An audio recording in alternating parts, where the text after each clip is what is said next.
Hi guys, இன்றைக்கி வந்து காக்கும் தெய்வம் காலையில் எபிசோட் 7 தான் பார்க்க போகிறோம். இதுவரை 6 எபிசோட் பார்க்காதவங்க டிஸ்கிரிப்ஷனில் லிங்க் கொடுக்குறேன், பாருங்கள். என்னோடய சேனலை சப்ஸ்கிரைப் பண்ணுங்கள். அதில் ப்ளேலிஸ்ட்லேயும் போட்டிருக்கேன், அதையும் போய் பார்த்துக்கோங்க. இந்த வருஷத்துக்குள்ளே ஒரு 1000 சப்ஸ்கிரைபர்ஸ் வந்தால் நல்லாயிருக்கும்னு யோசிக்கிறேன். சப்ஸ்கிரைப் பண்ணிவிட்டு பார்த்தீங்கன்னா கொஞ்சம் நல்லாயிருக்கும். ப்ளீஸ் வாங்க இப்போ கதைக்குள்ளே போகலாம். ஃபஸ்ட் எடுத்த உடனே என்ன காட்டுறாங்கன்னா, நம்ம பார்வதி தேவி ரொம்ப கன்ஃபியூஸ்டாக இருக்காங்க, ரொம்ப குழப்பத்தில் இருக்காங்க. நேற்று சிவபெருமான் மேலே காலை வச்சுருந்தாங்க இல்லையா, அதனால் நான் வந்து ஏன் இப்படி இருக்கேன், நான் மிகப்பெரிய கொடூரமானவளாக மாறிட்டேன், நான் ஒரு தாய் ரட்சிக்கக்கூடியவ, நான் எப்படி காளியாக மாறிட்டேனே அப்படின்னு சொல்லிட்டு ரொம்ப குழப்பத்தில் இருக்காங்க. அப்போ சிவன் சொல்கிறாரு, நீ வா அப்படின்னு சொல்லிட்டு கூப்பிட்டு போய் தேவர்கள், நந்தி எல்லாரையும் காட்டுறாங்க. காட்டி இங்கே பாருங்கள், இவங்க பூரா உன்னால் ரட்சிக்கப்பட்டவங்கம்மா, அனைவரையும் நீதாம்மா காப்பாற்றிருக்க, நீ சாதாரண பொண்ணு கிடையாது, உன்னோட சக்திக்கு இல்லையே இல்லை, அவ்வளோ சக்தி வாய்ந்தமாவம்மா நீனு, பக்தர்களுக்கு தாயாகவும் பாவிகளுக்கு காளியாகவும் மாறக்கூடியவாம்மா நீ எதுக்கு இவ்வளோ குழப்பத்தில் இருக்க அப்படின்னு சிவன் சொல்கிறாரு. ஆனால் சிவன் என்ன சொன்னாலும் மகாகாளி வந்து பார்வதி வந்து சமாதானம் ஆகிற மாதிரியே தெரியல, ரொம்ப குழப்பத்தில் ரொம்ப கன்ஃபியூஸ்டாக தான் இருக்காங்க. அப்போ தான் சிவன் சொல்கிறாரு, நான் மகா காலன்னா நீ மகா காளி, இதில் நீ வந்து குழப்பம் அடைகிறதுக்கோ எதுவும் கிடையாதுமா அப்படின்னு சொன்னால் பார்வதி கேட்குறாங்க. அப்போ உங்களுக்கு ஏற்கனவே தெரிஞ்சிருக்கு நான் காளியாக போகிறேன்னு உங்களுக்கு தெரிஞ்சிருக்கு, நீங்கள் சொல்லலை, அப்போ எதுக்கு நீங்கள் என்னை தடுக்கலை, காளியாகிறதை ஏன் நீங்கள் தடுக்கலை, எதுக்கு எனக்கு இவ்வளோ பெரிய பரீட்சையை கொடுத்தீங்க, ரொம்ப கடினமான சூழ்நிலை எதுக்கு எனக்கு ஏற்படுத்தி கொடுத்தீங்க அப்படின்னு பார்வதி கேட்குறாங்க. இப்போ கட் பண்ணால் அசுரன் சும்பனை காட்டுறாங்க. அவன் வந்து அமைதி இல்லாமல் இருக்கான். ஏன்னா அவனோட சேனை பூரா காளி அழிச்சிட்டா இல்லையா, அதனால யாரா முதல்ல நம்மளோட சேனையை அழிச்சா, அப்புறம் தண்டு பண்டுவை அழிச்சிட்டா, ரத்த பிரியனையும் கொண்டுட்டா, இப்போ என்னடானா அவ்வளோ ஆக்ரோஷமாக இருக்கா. இப்போ நிசும்பனான நீயே பேய் அறிஞ்ச மாதிரி உட்காந்துருக்க, உனக்கு என்னடா ஆச்சு அப்படின்னா, நீங்கள் அதை பார்க்கலனே, நீங்கள் பார்த்துருந்தீங்கன்னா இப்படி பேச மாட்டீங்க, அவள் வந்து சாதாரண பெண்ணே கிடையாது, மகா காலனை விட சக்தி வாய்ந்தவளாக இருக்கா, அவள் நடக்கிற ஒரு நடையும் இடி மாதிரி இருக்குது, பார்க்குற ஒரு பார்வையிலையும் நெருப்பு பிளம்பு வருது, அவள் கண் பார்வை பட்டதுக்கே நம்ம அசுரர்கள்லாம் சாம்பல் மாதிரி மாறினாங்க, அவ்வளோ சக்தியாக இருக்கா, அவங்களுக்கு அது புரியலை அப்படின்னு சொல்லும். சும்பன் வந்து சும்மா ஏதாவது குழப்பத்தில் பேசிகிட்டு இருக்காதரா அப்படின்னு சொல்லிட்டு இருக்காங்க. இவங்களுக்குள்ள டிஸ்கஷன் நடந்துட்டுருக்கு. திரும்ப பார்வதியை காட்டுறாங்க. இன்னமும் குழப்பம் போகாமல் அப்படியே தனியாக உட்காந்து அப்படியே சோகமாக உட்காந்துருக்கா. ஆனால் பார்வதி தேவியை தவிர மீதி எல்லாரும் ரொம்ப சந்தோஷமாக இருக்காங்க. தேவர்கள்லாம் டான்ஸ் ஆடிக்கிட்டு பாட்டு பாடிக்கிட்டு இந்த வெற்றியை வந்து கொண்டாடிட்டுருக்காங்க. அப்போ பார்வதி சிவபெருமான்கிட்ட தனியாக பேசுகிறா. நான் யாருங்க, இதுக்கான பதிலை நான் அவசியம் தேடணும் அப்படின்னு சொல்கிறா. அதை நீதாம்மா தேடி கண்டுபிடிக்கணும்.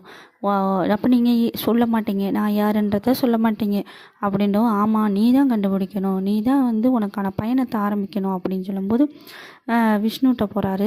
விஷ்ணுகிட்ட போய் காளி போகும்போது விஷ்ணு வந்து இவ்வளோ பெரிய மகா காளி என்னையவே பார்க்க வந்திருக்காங்களா அப்படின்னு சொல்கிறாங்க. உடனே காளி, சும்மா இருங்கண்ணே, நானே பயங்கர குழப்பத்தில் இருக்கேன், உங்களுக்கும் முன்னாடியே தெரியும்ல நான் காளியாக போகிறேன் அப்படின்னு, ஆனால் நீங்கள் வந்து எதுவுமே சொல்லவே இல்லை நீங்கள் என்கிட்ட அப்படின்னு சொல்கிறாங்க. அதுக்கு விஷ்ணு சொல்கிறாரு, உன்னோட எதிர்காலம் என்னன்னு நீ தான் தெரிஞ்சுக்கிறணுமா, உன்னோட லட்சிய பாதையை நீ வழிநடத்தி போகணும், அதற்கான பயணத்தை நீ தான் தனியாக தூங்கணும், நான் சொல்கிறனால நீ வந்து யாருன்றதை நீ புரிஞ்சுக்கிற மாட்ட, நீ எவ்வளோ பெரிய சக்தி வாய்ந்தவ, நீ யார், எதுக்கு காளியாக மாறின, ஏற்கனவே என்னவா இருந்தங்கிறத நீயா தான் தேடணும் அப்படின்னு விஷ்ணுவும் அதே தான் சொல்கிறாரு.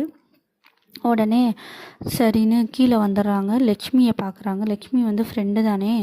லக்ஷ்மியை பார்த்து இந்த மாதிரி, சகோ நான் வந்து இப்படி குழப்பத்தில் இருக்கேம்மா அப்படின்றவும், என்ன தேவி, நான் தான் ஏற்கனவே சொன்னேன்ல உங்கள்கிட்ட, நீங்கள் தான் காலியாக இருப்பீங்கன்னு கெஸ் பண்ணினா அதே மாதிரி நீங்களே காலி ஆகிட்டீங்களா அப்படின்னு சொல்லிட்டு லக்ஷ்மி வந்து ரொம்ப சந்தோஷமாக சொல்கிறாங்க.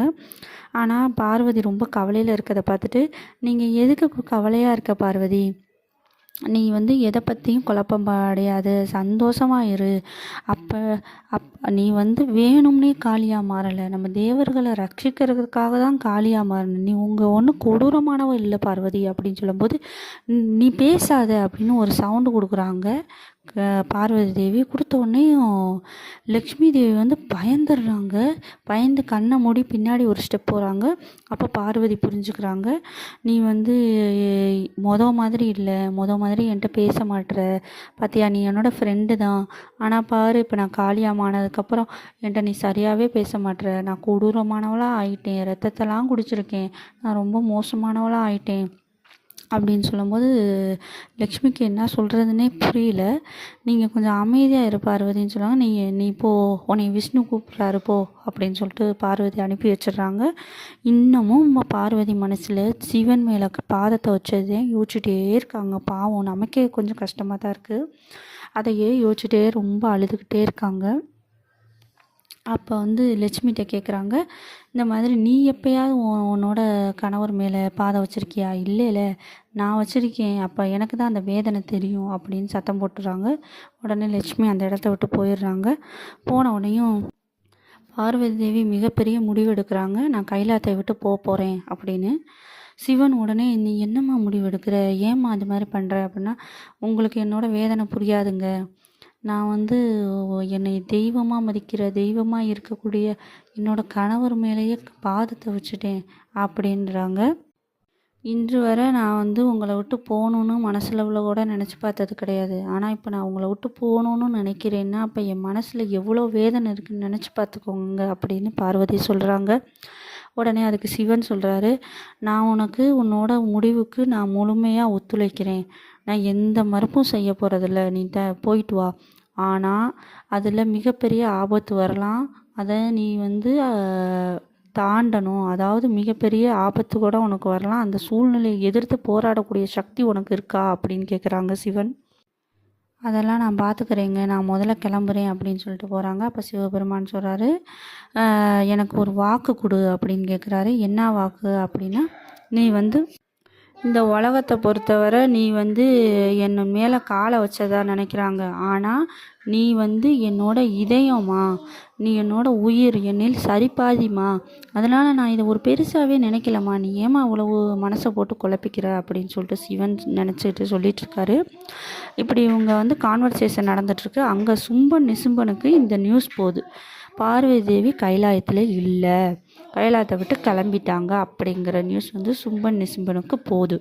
போனவுடனே இது தாண்டா நல்ல சமயம், எப்படியாச்சும் பார்வதியை அடைஞ்சே ஆகணும் அப்படின்னு சொல்லிட்டு சும்பன் ஒரு பிளானை போடுறான்.